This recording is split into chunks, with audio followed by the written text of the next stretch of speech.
I'm Saheed Mosadoluwa by name, a developer in Amonegere. Despite all the challenges you are facing, what keeps you going? Well, the challenge we are talking about, maybe in line of the real estate development, the last 4, 5, 6, 7 years, everywhere looks like we are within war or we're in a hostile environment where people think they have to either use gun, use juju, or use whatever before they can defend what they actually invested in. Believe whenever you buy property from them, you won't be able to use it. You can see the environment that has gone. We sacrifice a lot, our integrity, the name, and also our future. In short, it nearly costs us our life at times.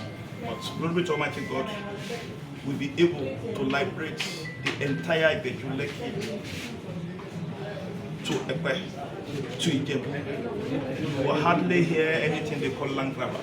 You will hardly hear anything they call Ibile. We are here fighting them, fighting the land grabbing. Fighting land grabbing in the uniform, fighting land grabbing in civil attire, and fighting the really land grabber who are the civilian used by some of those people. Some of them have retired now.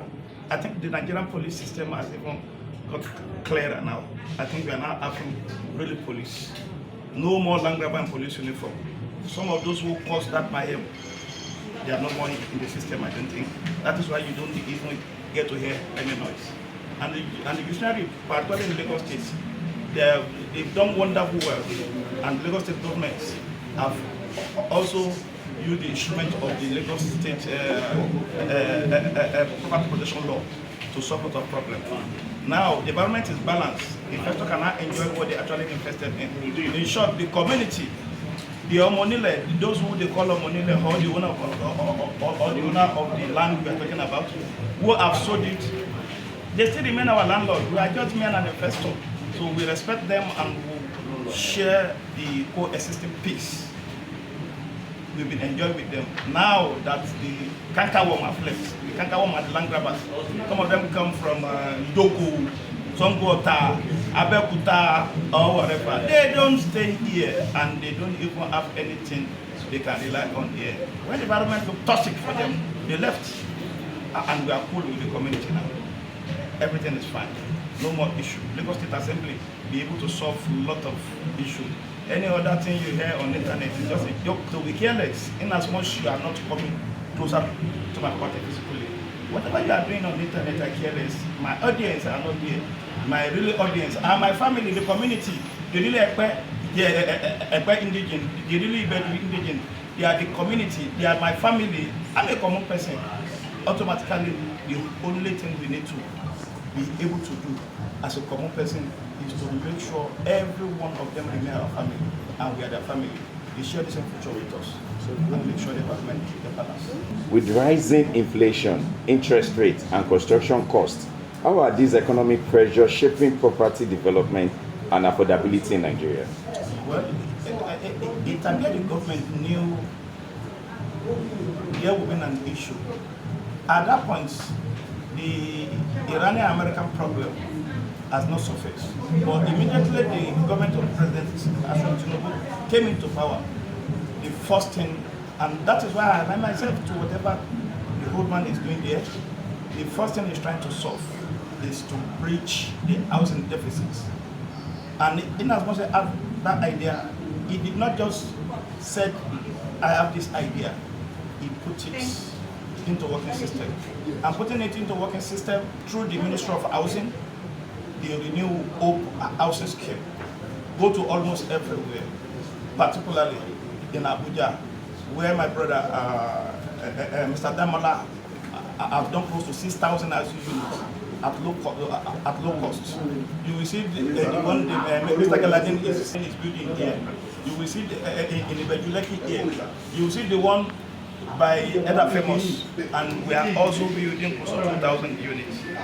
We did not have any cover, one penny from the state government or from the federal government, and we are not interested. But we share the idea of this government to provide the housing, to at least provide the adequate housing, innovative housing for people where they can easily access home with at least minimum of 10% and pay across 5 years.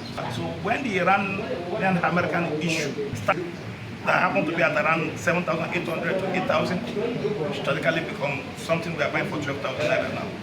The house, particularly bungalow, we are selling at that point for 75 million, 85 million. We won't even be able to change, not until we understand the war is not going to go off soon. So the government lay a very good template, particularly Lagos State, by bestowing privilege of the Lagos State property development that they are doing with some of the developers. But one thing we need to control is that being a developer, you have an allocation from government doesn't mean you should not do your bits based on the customary rights of those who they call the hosts of democratic variable. If we fail to solve them, automatically what we are having is statutory title. We've not gotten customary title. But by balance and checkmate it, that part we know that some of them have been compensated by enumeration and also by decision by the state government, who now use our own that she has already acquired from Ibile and now allocate it to private developers. We still need to strategically sort Ibile. And we are doing it on our own. And I want to call the attention of my fellow developer to also see how we are incorporating the local. People call them local, people call them Ibile, but I strongly believe they are the host of democratic variable that we should not just push away. To at least discourage litigation, discourage land disputes, discourage issues, so we can be able to welcome a lot of foreign investors, not even Nigerian investors. So that's the idea. I don't think there's economic pressure, because if you are saying economic pressure, the last budget was estimated that, okay, based on the oil barrel, we're going to have a barrel to around $64, $65. Strategically, Nigeria is benefiting from the war. The oil per barrel now is now at around $125. If it's around $125, automatically, within these 3 months, the government should be able to pump in close to 7 trillion naira that they got from where they are coming from to the environment. Give us more road. Now, nobody is going to say we are still having issue with the coastal road.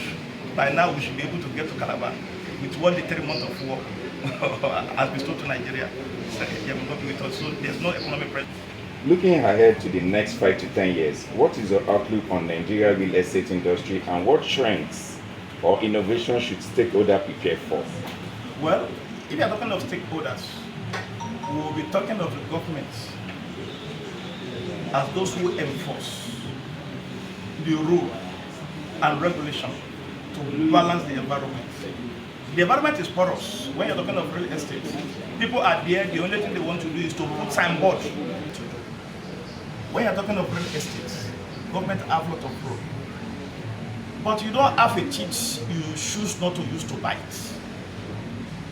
We have law, and the law is very clear. Are you talking of the Constitution or the one the states enacted? If you are talking of land use acts, it clears how the administration of land law should go. The Lagos State Property Protection Law, your states also have their own recently. Ogun State have their own recently. It is now for those who are there to use those instruments in at least stop where people voluntarily use government acquisition land to defraud the innocent buyer, either Nigerian diaspora or those who are in Nigeria here. You went to buy because it's cheaper to buy from Ibile. Ibile know that that part of the land does not belong to him or her again. If you want to buy for 200,000 naira, I will buy. Where I come from, Oyo or Kano, can I still buy land of 200,000, 300,000, 500,000? It's not possible. And we have they not ask themselves, the developer? Some of us come from Odisha, some of us come from Benin. Why are we still be able to buy land at 200,000, 500,000 naira in Epe? Omonile did not defrauded you. If you voluntarily go and give them 500,000 naira, you went there to buy their customary rights. You should be able to go and also soft statutory rights. For you to go and start selling the land without verified title, it's an offense. Everybody knows an offense. And there's law. But not until those people in Alausa stand up to check everybody's on board. Let us stop the way we generate social tension on lives.